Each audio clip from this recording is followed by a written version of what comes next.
Hola, culés, and welcome back to Fullback Barca Football's podcast. You can find us on Spotify. If you're watching us on YouTube, hi guys, nice to see your faces again. And I bet you love seeing our faces as well, which is always a pretty sight there, right? Okay, we're back. Barca are back this week. The international break is over. We're back to recording videos, back to playing games and watching games as well. Now we have Sevilla up first, so I think we should start there. It's a big game, but not really because Sevilla are in a rough spot at the moment. So we should be cruising through this game. But again, we're coming back from the break. We don't know what shape or our players will be in. Are we going to be mentally prepared for it? Are we going to be in it fully fit, athletic, and all that stuff? So let's start with that. Then. How do you see this matchup? Do you see it as maybe a banana slip? Because on paper it should be easy, but then again, it's a game before the big one, so it's likely that we slip up on this one rather than the big one. So what do you think? Yeah, on paper, we should cruise, to your point. But having said that, Barca's general trend after an international break has been a little bit shaky, and we often struggle, or it's hard for us to put the game to bed, so we don't know. Also, it'll be Garcia Pimenta's redemption match because he'll definitely like to come and prove a point against Barca, given the history and everything that he has. And he's also trying to build a project out there. His movement from Las Palmas, coming in, picking up the Sevilla, and the fact that he was given a long tenure, even though he hasn't really proved anything, but they still gave him a long contract and so on. So obviously they believe in him, and he wants to build that project up. And Sevilla has struggled for a while, but they have replenished the forward line. I think Iheanacho, that guy from Racing Santander, what's his name? I'm forgetting. Gerard Fernandez, and then a UK. So they have these three, plus obviously El Naseri. So they're really good forward line, fast, pacey, physical, and that can be a threat if they play on the counter, which they will, I'm guessing. And with El Nasri's height and his scoring prowess in the air, we don't really have very strong aerial defenders. But then there are these questions around there. And then from a defense standpoint, it'll probably be Garcia and Inigo Martinez who will play, but they're not very strong in the air. They're very good on the ground. They're very good in playing back from the back. So fundamentally, I think those parameters need to be thought about. And that can cause football is a game of inches. Anything can happen and concede in the early stages like we did with Osasuna, and then the game gets away from you and then you can't catch up. And we definitely do need to win this one before Madrid, before Bayern. I also think what will be very interesting is that Flick will definitely use this game to test out, I think, a little bit of Olmo, a little bit of Gavi, a little bit of all these players who are about to come back, De Jong, because he'll want these players for the big ones. That'll be interesting to see how he sets it up from that perspective. But I think the rest of the team picks itself. I don't think he's going to do major shuffling. I think he's going to go with a stat card to win the game against Sevilla. And he's going to rotate kids out and maybe give Gavi 20 minutes, maybe give Olmo 20 minutes. Who knows? That will be interesting to see. Yeah, there can be. As Sevilla has clear strengths, which is good for us because you know what to look out for. And as I said, there's this aerial prowess, and they do seem like a team that's built around that PMP, so-called, so power, pace and power kind of thing. And the thing that I think will go in our favor, though, is our high line. Yes, it will be susceptible to their pace and their threat in behind, which will be definitely something that they will try to do because almost every team tries to do that against us. But Sevilla do have weapons that can actually take advantage of the high line. However, I don't think they have. I don't know how to put it, not to sound snarky or something, but they don't have attackers that are smart enough to exploit this high line. I'm not saying they're not intelligent or something like that, just not at the level that can cause us major threat. Of course, that can happen if our high line is not perfectly in sync and we do something that kind of puts that in danger. So something from our own perspective, something that we do not well. From that perspective, yes, there's a worry, but I think that the players that Sevilla have by themselves, they are not of the sufficient quality to actually cause major issues for us. See the Alaves game, for example. That was similar there. We played this high line. They tried to exploit. They tried to be this gang-ho team against us, but they didn't have the quality to actually take advantage of our deficiencies, right? And I think Sevilla are the same thing, where you have the tools, but those tools are just not sharp enough to hurt this Barca. Of course, things can happen. Mistakes can happen from our side as well that can grant them some of the opportunities they might need. But on paper, I think our quality in defense, even without risk taken, is just too high for them. So there are things that they can do, but we do have the tools to kind of mitigate. So of course, the high line needs to be perfect as always, because that's the way we play. We just play with high risk, but we get high rewards as well. But also you have players like Balde, you do have that sort of the types of players, the profiles that can actually deal with that as well if used well. So I feel like there is a danger. There always is with Barcelona, but at the same time, I'm not overly worried about that, right? And then the second thing you mentioned was the height, and that could be a real issue, right? Because we don't really have enough box presence in defense to deal with such attacks. Now, if Szczesny is in there, okay, you get more stability, but maybe this is a good game to put him in there and get some minutes before Bayern, before Real Madrid, because imagine if you are a newcomer and your first game is a Clasico or a Bayern in the Champions League. I think that's not a way to bleed a player into the team, even though that player might be experienced as Chesney is, obviously. But I don't think that's the healthy way to go about it or even the optimal way to go about it. So I think this would be the game to put Chesney in, get him some game time, and then he can get warmed up, get match sharp with the big ones, which are to come. So I think we will see him. And the same goes for Gavi, same goes for Frankie as well, because this is the game to give them just a little bit, a taste of what it's like to be back on the pitch and compete before they have to compete against a much, much bigger opponent, which is Real Madrid and which is Bayern Munich as well. So I think, yes, to your point, we will see some rotations. We might even see Lamine on the bench as well, which would be sensible because if you're going to rest Lamine before a big game, because he did get that knock, it wasn't really a big one, reports that we believe, but it was an overload. So if you want to rest him, this is the game to do it, which obviously makes this game a bit more of a banana slip, as I said, because you rest players, they have tools to hurt you.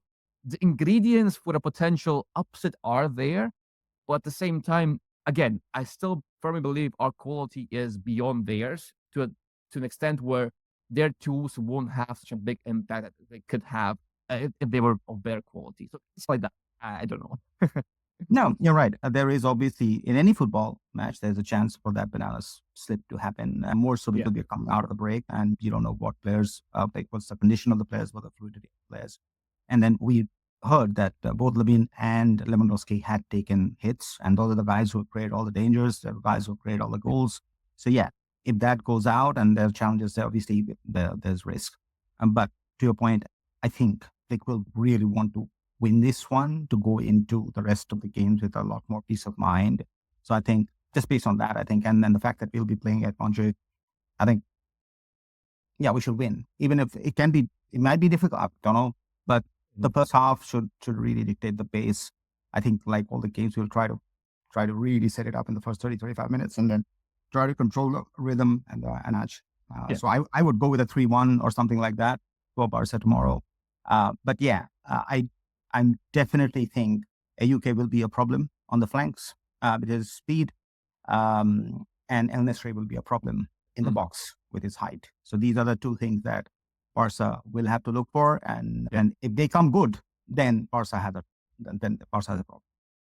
Yeah, that's basically it. And as I said, he is in top form, UK, so he is definitely someone to look out for. But at the same time, I think our high line has the discipline, it has the cohesion, the synergy to deal with him. Right? The offside trap is there, as it always will be there, and there's always a possibility that he manages to exploit it. And Nacho as well. Those are players that can hurt you in that regard. But I think we should be, as you said, we should be fine. 3-1 would be the sensible way to go. I would even go with Sevilla not scoring at all, but I don't want to be overconfident, right? Which Flick has done to us lately, right? He makes us confident going all these games, even Bayern, even Madrid. I'm not scared, right? I'm not fully convinced we'll win, but I also think, okay, we can win. We absolutely can win. So that's the good part. Okay, the next on our list, there's a lot to go through. So how about we start with Man City and Pep and Txiki? I think that's an interesting topic to deal with. Who's coming out? Txiki leaving I know. City after 12 years. You got to give it to him. Not just give it to him, like the whole plan that Abu Dhabi must have planned. Like taking out Txiki, then taking out Pep, giving them the run of 10, 12 years to really build a sporting product in the right way. And they've done that. And the results are out there to be seen. So credit where it's due. But this is a big piece of news, Txiki leaving. And with that, obviously, the rumors have started that Pep is also leaving.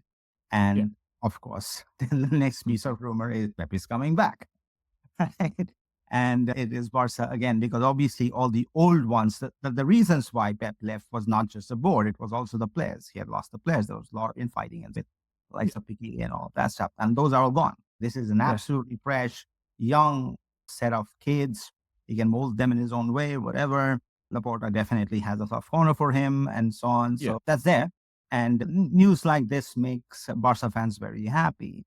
But I don't know. For me, I think that train has passed. I think even if Guardiola comes back, it should be probably as a president or something like that to drive that. And irrespective of that, even if he comes back as a coach, I think Flick should be given a couple of years, at least 2 to 3 years, to do something with this project. I genuinely think that whether he wins this year or not, I think what he has done, just taking this project up and what we have seen in the last 3 months, warrants that he gets that opportunity to build whatever his vision is of this team. And then it can go into the next logical conclusion or a new coach coming in or what have you. But yeah, like we'll go on this topic. I'd like to hear your thoughts as well. Yeah, it's a weird one with Flick. There's two ways to look at it, right? So when a new coach comes in, you do obviously have that boost that you get with a new coach, right? Everything is new, everything's exciting. The fans get really riled up. The players also feel that enthusiasm, feel that fire, right? So in that sense, the first season can be somewhat of an outlier.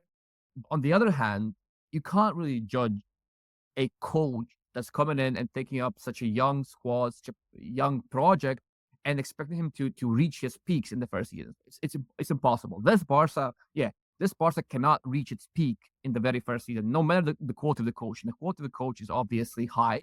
Flick is experienced. He obviously has his big strengths and things that he brings to the table immediately. But I would agree with you. Yeah, Flick, regardless of what happens this season, he should be given more time because you need time with this team to reach whatever you want to reach, what your ultimate final form is. We don't know what the final form of this Barca side is because there's so many young players, so many players that can be molded into so many different profiles that can reach different heights depending on the circumstance and also all that needs time. And it would be only fair to give him more than one season because Barca are also broke, so he can't really have any meaningful reinforcements until next summer at least. So we have to see what Flick can do when he actually gets the resource, when he actually gets someone that he wants, someone that he believes can fill in a gap that the current squad cannot fill. So there are some things that we have great players, right? We have players of immense potential and quality, but we don't have an answer to every potential flaw in this team, right? We do need some reinforcements from outside. There's only so much that La Masia can give you. There's only so much that the current players can. And that's normal. That's normal. You can't expect the academy to be the answer to every problem that you have.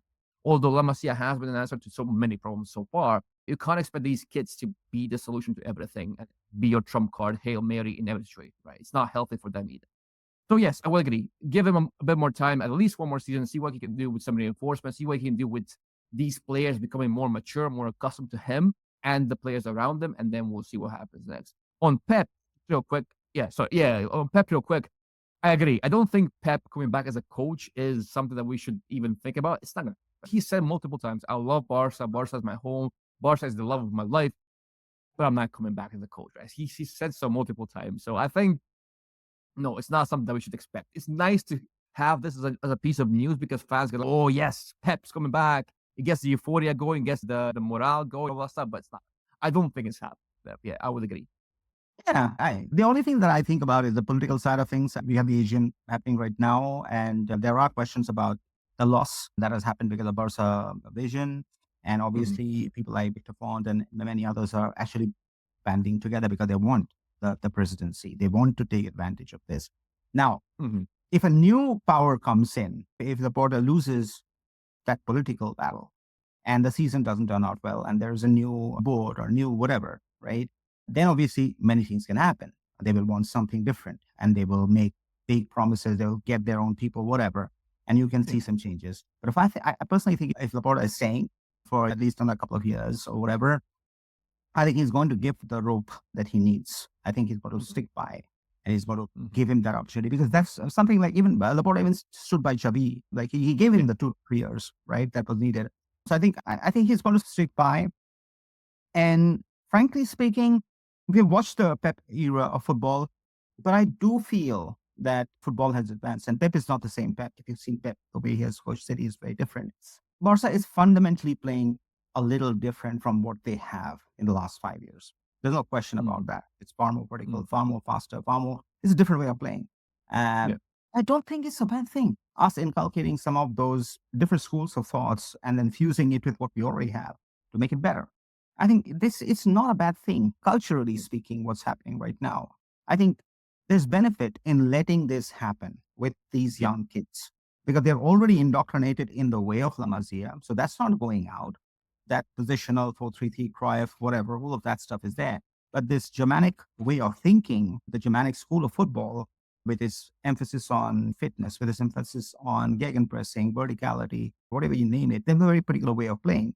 And that mentality of never, you don't count out a German team ever until it is done, right? Mm-hmm.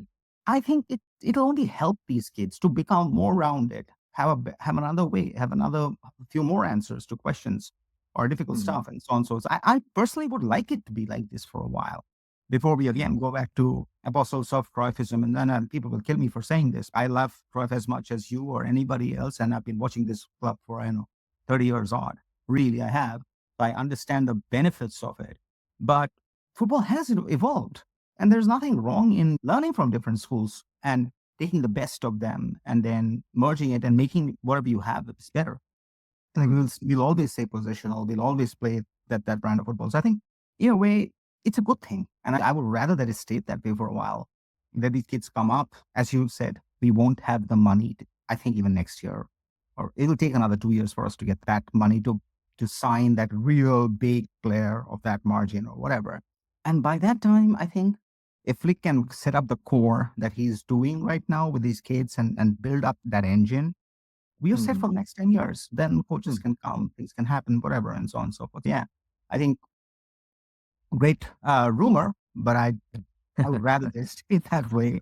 And even if they come in, maybe they come in a couple of years later. Let them take some rest, do whatever. Years later, they can come in and then lead Barca again. Yeah, it's an interesting point, actually. I like that because these players, having such a young team, in theory, makes them very moldable, right? Yeah. So you have this young core of players that are, so they have been taught in a certain way. So coming from La Masia, they obviously have some sort of philosophy, some sort of play style, quote unquote, ingrained into their profiles already.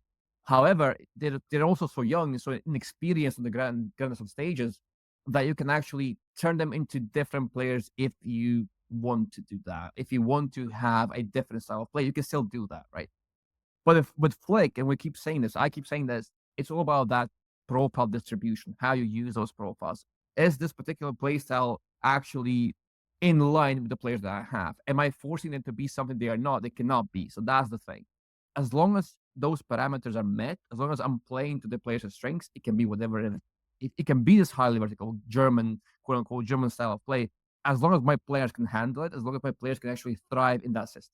So verticality in and of itself is not a bad thing as long as it gets the best out of your players, right? So Flick has been very vertical. Of course, he has been in certain phases, in certain parts of the pitch. We know that.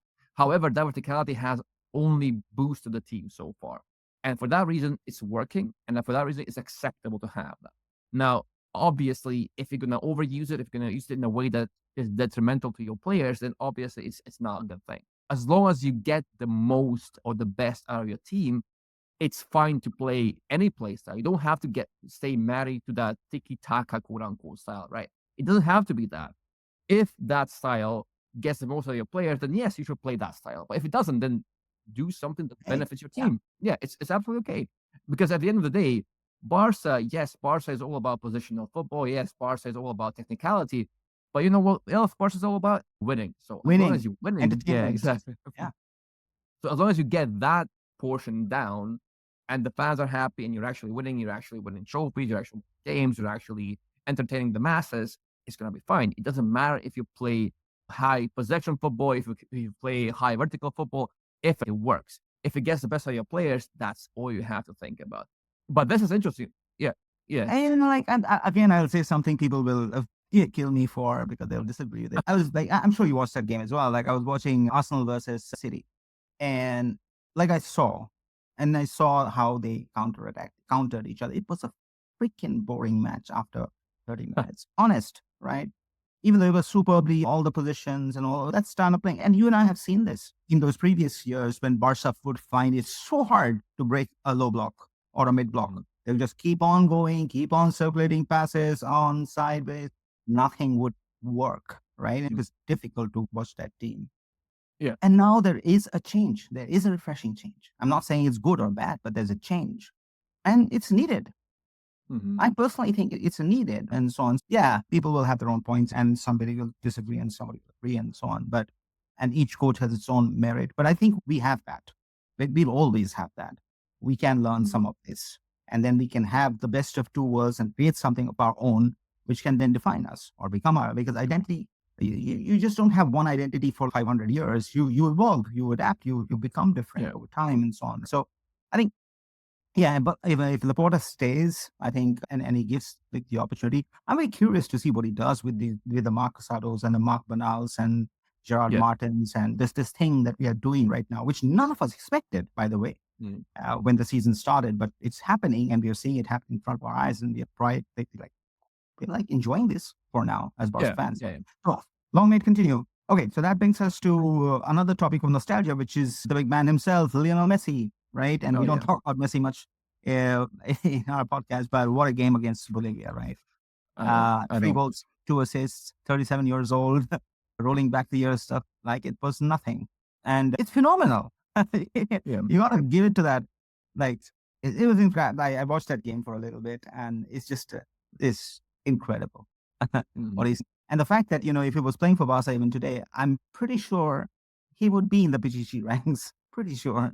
Apart from the fact that he doesn't have the body anymore to play those 70 games in a season, so he'd be injured and so on. But like what he still has when he's fit is probably at that top 1 or 3% of players in the world. He is.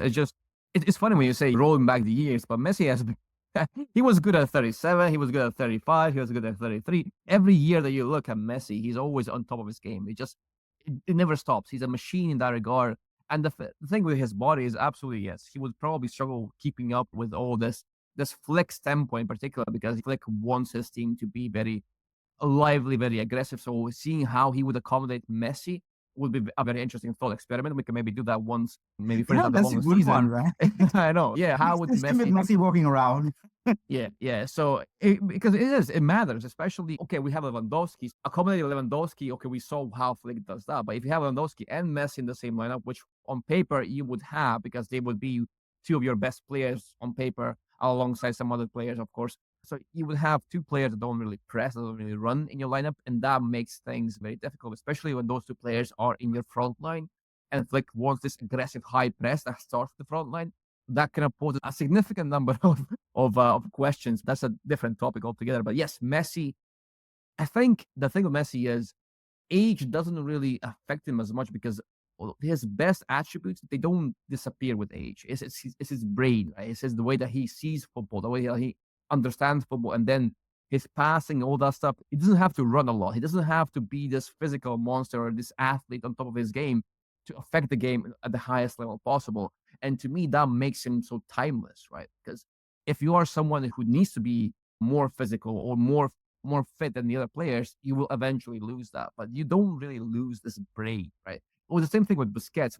When his legs were never really the biggest aspect of Busquets. It was always his brain and with the things that he could do with the ball. And I think that Messi is similar in that regard as well. And yet, timeless, absolutely timeless. 30 goals, 2 assists, a complete game. At this age, international football is very difficult, especially South American football. It's very demanding. The pitches are not always great. It's very physical as well. And for Messi to be able to dominate those games, it just speaks volumes to that. And obviously, it's incredible. It was really an incredible match. And we just thought about talking about it, because all said and done, Messi and Barcelona are never going to be separated in that manner. They'll always be talked in the same voice for as long as they are. But yeah, that was about Messi. And so we move on to the next part of our podcast. And there are quite a few topics. Dom, which one want you to take up?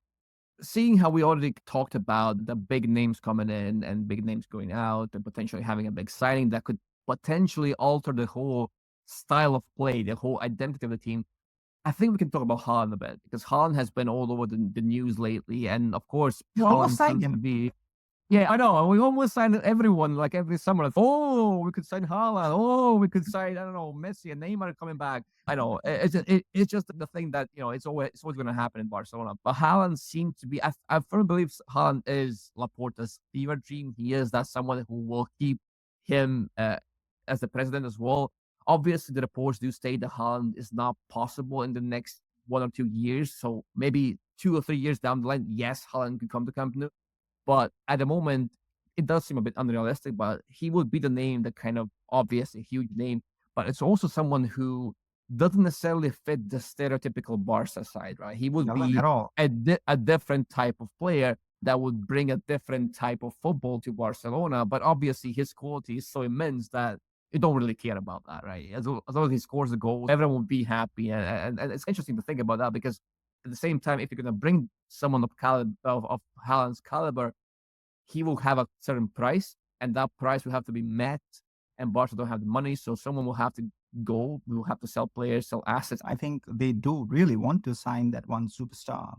Said that, I think if Txiki and Pep are out, Haaland will want to move out of City. Where does he go for his chances at the so-called Ballon d'Or or whatever? There are not that many teams left. So Barca is a logical option from that perspective. That said, his cost just in transfers and fees and all of that stuff is so high, I don't think Barca can afford him in the next window or even the one after that. I think he'll have to wait a couple of years. But I do think that if it has to happen, Lewandowski has to go. As simple, you don't have space for both of them. As simple as that. Lewandowski, the way he's playing, he's definitely going to play 50% games. And the moment that happens, his clause is extended by another year.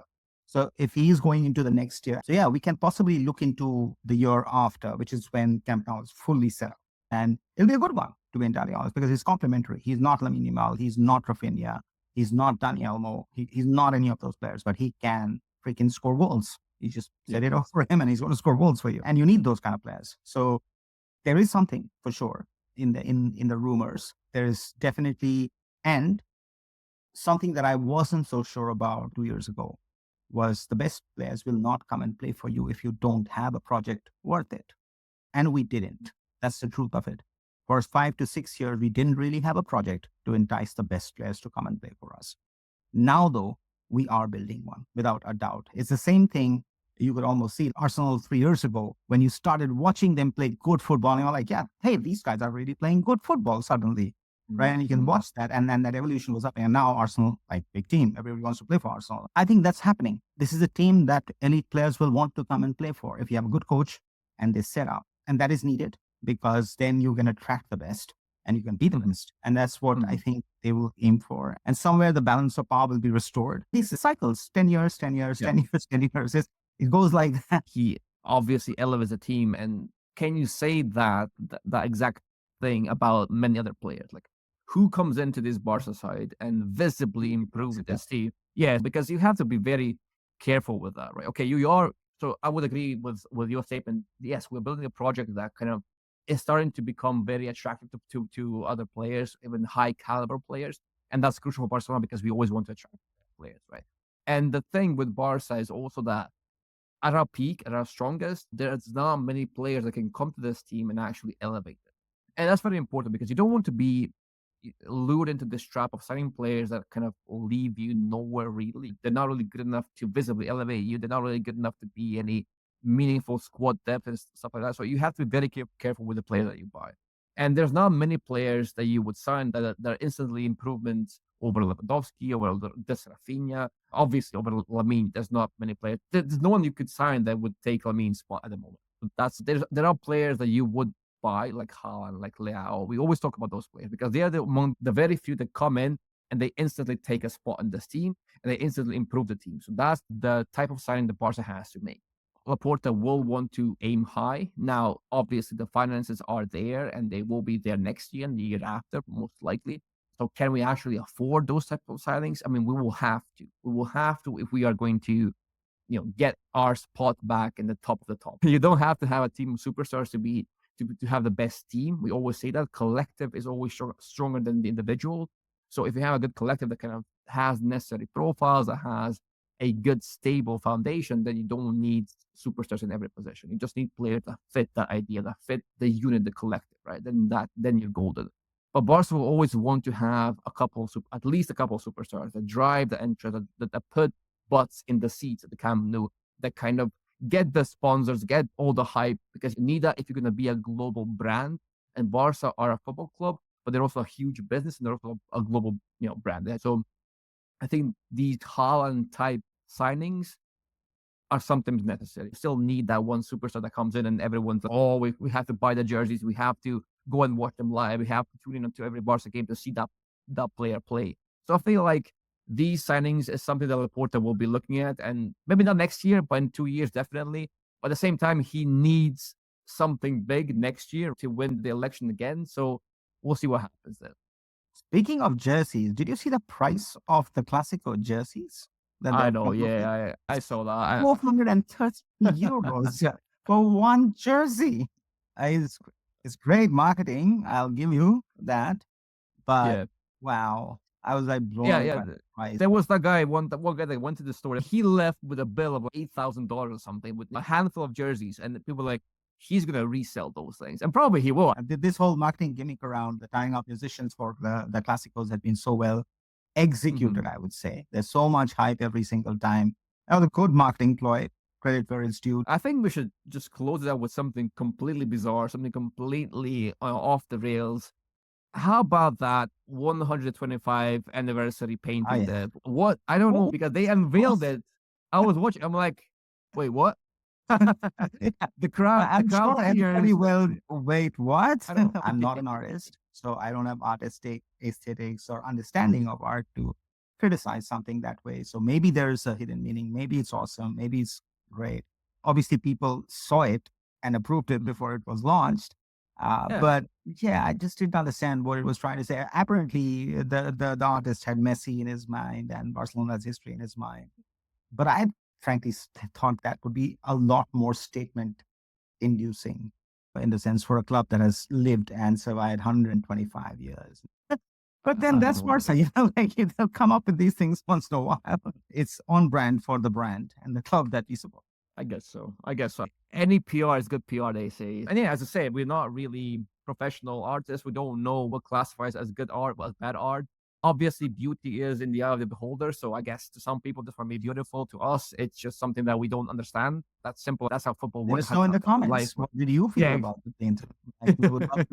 We didn't understand it. If you did and you liked it, let us know. And with that, let's talk about the fact that, okay, get ready. We are going into this a stretch of games that can really define our season. And there'll be a lot of content that we'll be creating. There'll be reviews and previews of the games against Barca, against Madrid, against Bayern. We'll also do live streams immediately after the match. There'll be threads, there'll be match reports, there will be tactical analysis from Dom and so on. So please keep a lookout. There'll be a lot of content coming your way. And as usual, we'd love to have you along with us and share those moments. So please do join us on those live streams when we can. We'll obviously promote those of you who follow us on Twitter or Twitch or YouTube or wherever. We'll be talking about that. So looking forward to seeing you there. And with that, as we always say, stay safe, take care, and Visca el Barça.